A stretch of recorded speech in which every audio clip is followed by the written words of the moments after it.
मागू कुणा माझी व्यथाही समजा.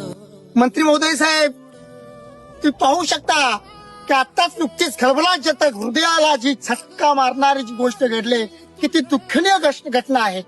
नाशिक येथील मालेगावची ती घटना पाहताय तुम्ही. अहो 3.5 ते 4 वर्षाची मुलगी काय म्हणताय ना, छोटस लेकरू जे माझ्या लेकरासारखं आहे, त्याच्यावरती एका नराधमानं असा अत्याचार केलाय. त्या बाळाला एकदम ठेचून मारलंय, तगडाने ठेचून मारलं.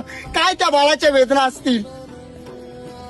मंत्री महोदय साहेब, आम्हाला लाडकी बहीण योजना नको, तर सुरक्षित बहीण योजना पाहिजे. जेव्हा छत्रपती शिवाजी महाराज होते तेव्हा आमच्या आया बहिणींच्या केसांना धक्का नव्हता.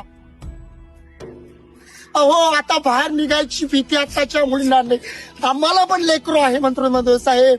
आता फक्त तुम्ही एवढंच करा, लाडकी बहीण योजना नको, तर आम्हाला सुरक्षित बहीण योजना पाहिजे. सुरक्षित बहीण. कशी काळाची चाहूल आली, बाग सुखाची करपून गेली, कशी विपरीत झालं सारं होता.